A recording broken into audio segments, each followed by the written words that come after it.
할렐루야.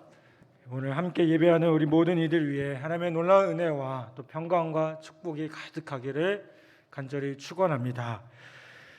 우리 이 풍성한 생명을 인도하신 우리 정정호 목사님 다시 한번 감사드립니다. 아까 그 간증하실 때 아라없이 조용히 눈물 흘리는 그 모습 보게 됐습니다. 그 수고와 헌신이 헛되지 않고요. 또 열매가 헛되지 않고 더 아름다운 풍성한 열매로 다시 한번 가득히 나타나게 되리라 분명히 믿습니다. 또 정정화 권사님뿐만 아니라 함께한 우리 모든 분들 다시 한번 감사드립니다. 제가 지난번에 말씀드렸지만 이게 목사가 시킨다고 해서 이게 다 하시는 게 아니더라고요. 그럼에도 불구하고 순종해 주시고 또 그 시간을 통해서 다시 한번 뜨겁게 또 은혜로 바꾸시는 우리 성도님들 감사드리고 또 그렇게 역사하신 하나님께 다시 한번 감사드립니다. 우리 이 모든 영광 하나님께 영광의 박수 한번 돌리겠습니다.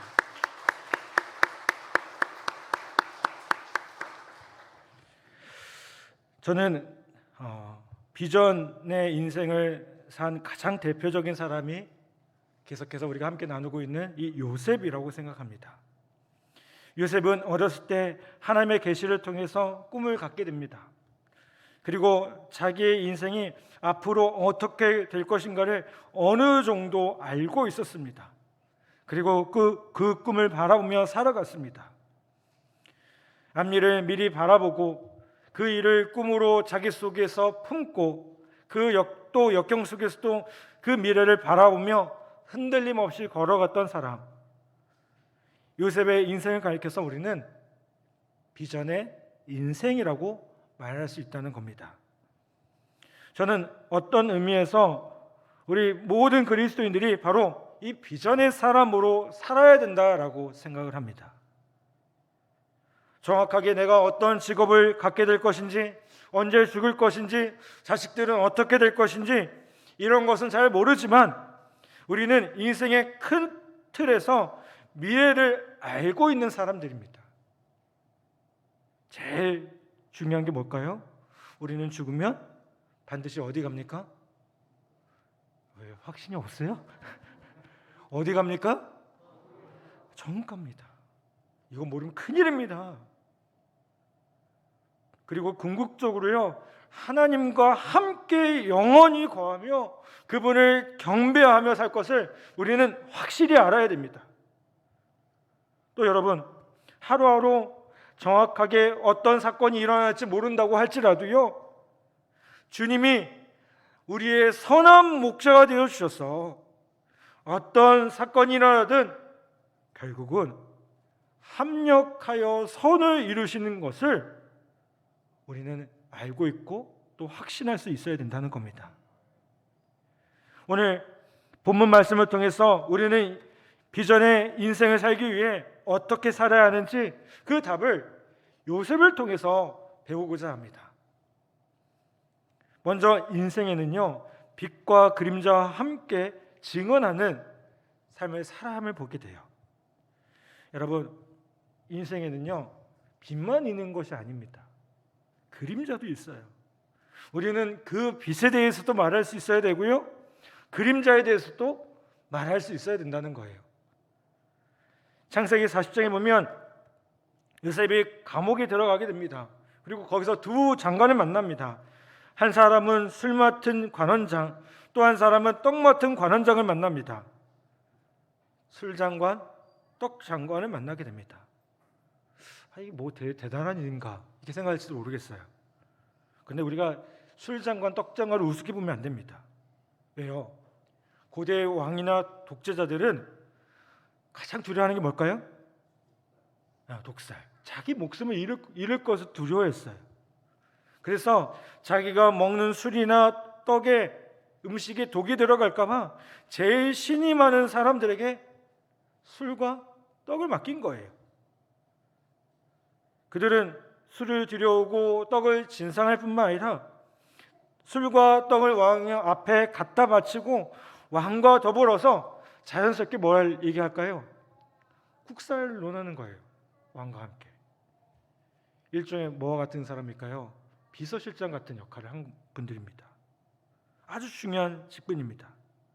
그런데 이 두 장관이 뭔가가 잘못돼서 감옥에 들어가게 돼요. 두 장관이 꿈을 꿉니다. 그리고 요셉에게 해석을 의뢰합니다. 요셉이 기도하고 하나님의 도우심을 받아서 두 사람의 꿈을 풀어주게 되었습니다. 그런데 이 두 사람의 꿈의 내용이 정반대예요. 술 장관에는 아주 낙관적인 미래, 그의 앞날에 좋은 일이 있을 것이라는 사실을 말해주게 됩니다. 즉 사흘 만에 그가 복직하게 될 것이라는 내용입니다. 그런데 떡 장관에게는 사흘 만에 그가 죽게 될 것이라는 매우 비관적인 미래에 대해서 이야기하게 됩니다. 창세기 40장 18절부터 19절에 보면 이렇게 말씀합니다. 요셉이 대답하여 이르되 그 해석은 이러하니 새 광주리는 사흘이라 지금부터 사흘 안에 바로가 당신의 머리를 들고 당신을 나무에 달리니 새들이 당신의 고기를 뜯어 먹으리이다. 여러분이 어떤 비관적인 메시지를 여러분의 이웃에게 전하는 책임을 맡았다고 합시다. 이게 쉬운 일입니까? 절대 아니에요. 그렇죠? 우리가 좋은 소식을 전하는 도구가 되는 건요, 참 행복한 일입니다. 신나는 일이에요. 그런데 나쁜 메시지를 전하는 도구로 쓰임 받는 건요, 어떨까요? 참 슬픈 일이고 힘든 일입니다. 그런데 여러분, 요셉은 축복의 도구도 되었고요, 심판의 메시지를 전하는 역할도 감당했다는 사실을 이 본문에서 알 수가 있다는 거예요. 여러분, 하나님께서 여러분과 저를 부르셔서 복음을 전하게 하실 때 이 복음에는요, 빛된 소식이 있습니다. 아멘. 그런데 이 복음에는요, 그림자와 같은 어두운 소식도 포함되어 있어요. 당신은 예수를 믿으면 구원을 받을 것입니다. 얼마나 복된 소식입니까? 얼마나 빛된 소식입니까? 그런데 이 복음을 거절하면 당신은 지옥에 갈 겁니다. 여러분, 우리는 이 메시지를 아주 분명하게 전해야 됩니다. 사랑으로 참된 것을 말하라는 그런 말이 있습니다. 정말 사랑한다면 어떻게 해요? 진실을 말할 수 있어야 돼요. 여러분, 우리가 자녀를 기를 때도 자녀에게 좋은 이야기를 참 많이 하셔야 돼요. 긍정적인 이야기를 많이 하셔야 돼요. 그런데 그것만 하면 어떻게 될까요? 자녀가 잘못 자라가요. 왜곡되게 자라가요. 때로는요, 책망도 필요하고 훈계도 필요해요. 그래서 성경에서 뭐라고 합니까? 주의 교양과 훈계로 양육하라라고 얘기했어요. 무조건 너 잘 될 거야, 너 이뻐, 아무리 해도 너 좋아, 이게 아니라는 거예요. 무엇이 옳고 그른지를 분명히 알려줄 수 있어야 된다는 겁니다. 여러분, 우리에게 그런 귀한 사명이 있다는 사실을 우리 함께 다시 한번 기억하기를 간절히 바랍니다. 또한 우리는 인생의 어둠의 시간을요, 믿음으로 견디는 삶을 살아야 함을 보게 돼요. 인생을 살아가다 보면 누구에게나 이 어둠의 시간들이 있습니다. 찾아옵니다. 힘든 시간들을 지나가게 됩니다. 어둠의 시간이 올 때 그것을 믿음으로 견디는 인생을 살아가야 함을 보게 돼요. 여러분, 우리에게 비전이 있습니까? 하나님 주신 소망이 있습니까? 약속이 있습니까? 그렇다면 그것을 바라보면서 그것이 실현되지 않을 것 같아도요, 그 소망을 가지고 견딜 수 있어야 된다는 거예요. 요셉은 바로 그런 인생을 살았습니다. 요셉이 두 관원의, 이 두 장관의 꿈을 풀어주면서요, 부탁을 합니다. 창세기 40장 14절에 보면 당신이 잘 되시거든 나를 생각하시고 내게 은혜를 베풀어 주셔서 내 사정을 바로에게 아뢰어 이 집에서 나를 건져 주소서라고 얘기합니다. 그런데 여러분, 상황이 어떻게 진행되고 있습니까? 두 사람이 나가서 한 사람은 죽고 한 사람은 복직됩니다. 요셉이 예언한 대로 술 장관은 복직이 되는 겁니다. 그런데 40장 21절부터 23절까지 보면 이렇게 말씀해요. 바울의 술 맡은 관원장을 전직을 회복하며 그가 잔을 바로의 손에 받들어 드렸고 떡 굽는 관원장은 매달리니 요셉이 그들에게 해석한 같이 되었으나 술 맡은 관원장이 요셉을 기억하지 못하고 그를 잊었더라. 요셉은 어떻게 됐어요? 잊어버린 사람이 됐어요. 잊혀진 사람이 됐어요. 여러분, 인생에서 가장 견디기 힘든 게 뭡니까? 잊혀진 사람이 되는 거예요. 그래서 우리 어떻게 해요? 잊혀지지 않으려고 몸부림칩니다. 우리 여기 신우 형제도 있어요. 군생활하면서 우리 신우 형제들이 왜 이렇게 핸드폰에 집착을 할까요? 네? 입대 전에 약속했던 그 순이가, 네? 오빠 기다려줄게 약속했던 그 순이가, 그 순이에게 잊혀지지 않으려고, 순이라고 하니까 너무 옛날 사람 같습니까?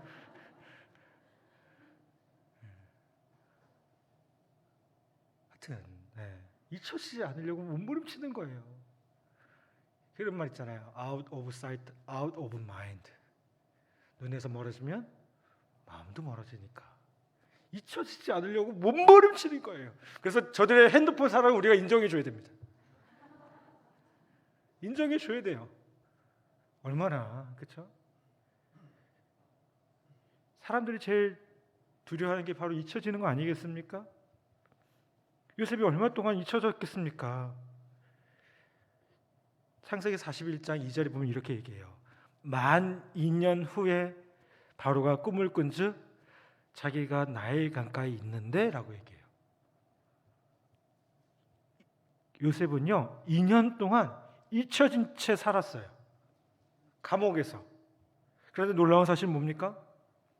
성경에 보면요 요셉이 절대로 불평하거나 좌절하는 모습을 보여주지 않았다는 거예요. 그 시간을 어떻게 견뎠는지 자세한 기록은 없습니다. 그런데 우리가 생각하건대 요셉은 하나님의 주권과 섭리를 신뢰하면서 기다렸을 겁니다. 아멘. 내가 억울하게 감옥에 던져졌지만 분명히 하나님의 뜻이 있을 거야. 이렇게 하고 주님의 주권과 섭리를 믿고요 기다렸다는 거예요. 그러면서 요셉은 자기의 인격을 하나님이 쓰실 만한 인격으로 빚어가고 있었을 것입니다. 여러분, 대부분의 이런 어둠의 시간들은요 하나님의 손으로 우리의 인격을 연단하시는 시간이라고 생각하시면 좋을 것 같아요. 더 크게, 더 장차, 더 멋있게 쓰시려고 어떻게 하시는 거예요? 빚어가시는 시간이에요. 만들어가시는 시간이에요. 우리는 그 사실을요 성경에서 확인할 수가 있습니다. 감옥 속에 있던 당시 요셉의 모습을 시편 기자는 이렇게 해석합니다. 시편 105편 17절부터 19절까지 보면 이렇게 말씀해요. 그가 한 사람을 앞서 보내었으며 요셉이 종으로 팔렸도다. 그의 발은 착고를 차고 그의 몸은 쇠사슬에 매었으나 곧 여호와의 말씀이 응할 때까지라. 그의 말씀이 그를 단련하였도다. 그의 말씀이 그를 어떻게 했다고요? 단련했다고요. 하나님의 말씀이 그의 삶 가운데 온전히 이루어지기까지 하나님이 단련했다는 사실입니다. 그리고 그가 준비되었을 때, 요셉이 준비되었을 때 하나님께서 어떻게 하셔요? 다시 끄집어내서 사용하셔요. 잊혀진 게 아니었습니다. 스스로는 잊혀졌다고 생각할 수도 있겠지만 하나님은 이 요셉을 보셨고요, 때가 찬 시각에 하나님의 계획 가운데, 하나님의 시각 가운데 하나님은 이 요셉을 분명히 사용하셨다는 거예요. 저는 우리에게 주어진 코로나라는 기간이, 이 만 2년이 넘는 이 기간이 우리 모두에게 그런 시간이었는 줄 믿습니다. 하나님께서 우리의 믿음을 분명히 보셨어요. 어려운 가운데 예배하는 우리의 모습을 보셨어요. 온라인으로 예배하는 그 모습을 보셨어요. 눈물을 흘리며 가정에서 몸부림치는 그 예배의 모습을 보셨어요. 어려운 가운데서도 교회 학교를 섬기고 예배를 섬겼던 그 모습을 보셨어요. 아멘. 이제 하나님께서 우리를 어떻게 하실까요? 그러면 사용하실 거예요. 여러분, 그 사용하신 자리에 요셉과 같이 쓰임받는 우리 모두가 되기를 간절히 바랍니다. 영국의 한 젊은 전도자가 예수 믿고 구원받은 후에 마음속에 불같은 열정이 끓어오는데요, 당시 이 영국 교회는 제도화된 국교 제도였습니다. 그래서 이 국교가 명하는 것 이외에 아무나 붙들고 전도할 수가 없었어요. 그런데 이 사람은 복음을 가슴 속에 묻어둘 수가 없는 겁니다. 그래서 닥치고 말씀을 전하고 막 때가 있을 때마다 없을 때마다 말씀을 선포하다가 감옥에 들어갑니다. 그는 제도적 종교인에 의해서 감옥에 들어가게 됐지만 실망하지 않습니다. 그리고 기도합니다. 그리고 이 사람이 기도하는데요, 하나님께서 그의 인생의 앞날을 보여주셔요. 비록 감옥에 들어왔지만 고난을 이기고 감옥에서 나갈 것이고, 감옥에서 나간 후 복음을 전하다가 어느 날 천국에 이르게 될 것이라는 꿈을, 비전을 갖게 된 것입니다.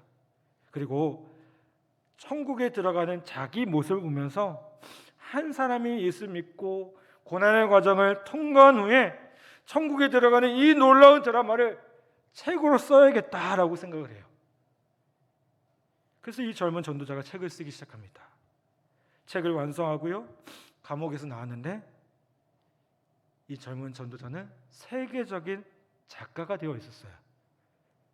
이 사람은 바로 존 버년이고요, 이 책의 이름은 철로 역정입니다. 여러분, 어둠은 결코 우리에게 낭비의 시간이 결코 아닙니다. 잊혀짐의 시간이 아닙니다.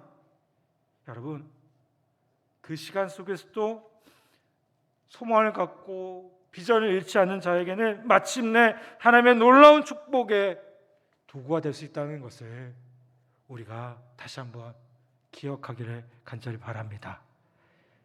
마지막으로 우리는요, 인생의 비전에서 큰 틀을 바라보며 살아야 됨을 보게 돼요. 감옥에 있는 요셉에게 당장에 집중할 수 있는 억울한 일들이 얼마든지 있었음을 보게 돼요. 보디발에게 충성을 다했음에도요, 요셉은 어떻게 됩니까? 억울한 누명을 쓰고 감옥에 가야 했습니다. 또 꿈을 풀어줬는데 새끼손가락 걸고 잊지 않을게, 내가 너를 버리지 않을게 약속해놓고서 복직하고 나니까요, 이 요셉을 잃어버린 술 장관을 원망할 수도 있었습니다. 그런데 드디어 복수의 때가 왔어요. 요셉이 바로 앞에 서게 된 겁니다. 그 당시에 최고의 통치자 앞에 섰을 때 요셉은 바로 왕의 꿈을 해석하게 주기 전에 얼마든지 보디발 이야기도 하고 그의 아내 이야기도 하고 술 관한 이야기도 할 수 있었을 거예요. 그런데 성경에 보면요, 요셉이 그런 얘기 했나요? 안 했어요. 창세기 41장 33절부터 35절까지 보면 이렇게 얘기합니다. 이제 바로께서는 명철하고 지혜 있는 사람을 택하여 애굽 땅을 다스리게 하고, 바로께서는 또 이같이 행하사 나라 안에 감독관을 두어 7해의 풍년에 애굽 땅의 5분의 1을 거두어 그들로 장차올 풍년의 모든 곡식을 거두고 그 곡식을 바로의 손에 돌려 각 양식을 위하여 각 성읍에 쌓아두게 하소서라고 얘기합니다. 이게 뭐예요? 지금 애굽이라는 나라의 미래에 대해서 이 요셉이 걱정을 한 거예요. 제안을 한 거예요.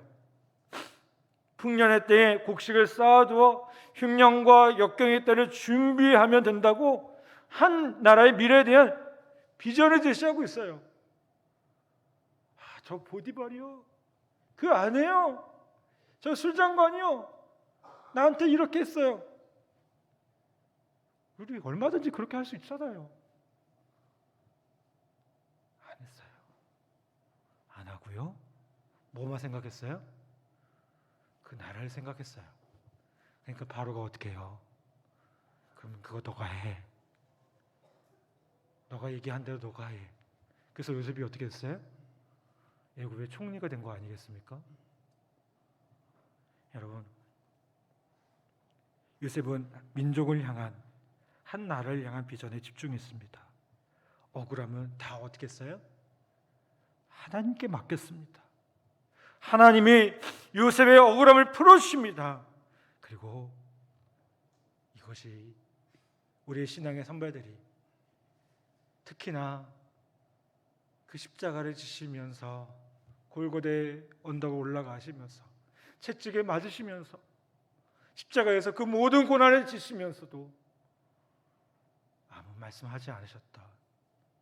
예수님의 모습이라는 겁니다. 사랑하는 여러분, 요셉은 억울한 것, 속상한 것은요 하나님께 다 맡기고 미래를 보고 미래를 꿈꾸며 나아갑니다. 여러분 보면 마음이 이렇게 대적 같은 분도 있고요, 간장종치라고 표현하잖아요. 작은 분도 있어요. 마음이 작은 분은 어떻습니까? 항상 자기가 받은 손해에 집중해요.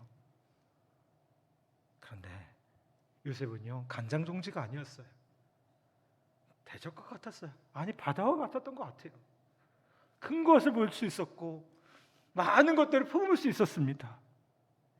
여러분, 우리 모두 다시 한번 비전의 인생으로 살아가는 귀한 은혜가 있기를 간절히 바랍니다. 비록 우리에게 작은 문제가 있을 수도 있어요. 아니 그 문제가 어쩌면 이걸 내가 극복할 수 있을까? 내가 이길 수 있을까라는 두려움이 생길 수도 있어요. 그런데 여러분, 그거 하나님께 맡겨보길 바랍니다. 왜 아멘 안 하세요? 그거 하나님께 다 맡기길 바랍니다. 그러면 어떻게 하실까요? 하나님께서 책임지실 거예요. 아멘? 여러분, 예수 믿는 사람들은 어떤 사람이에요? 하나님이 책임져 주시는 사람이에요. 우리가 어떤 사람인 줄 아세요?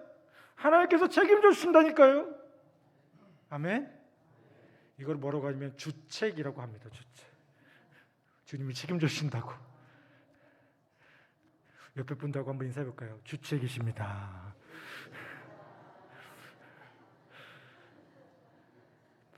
네, 농담에도 불구하고 이렇게 반응해 주셔서 감사합니다.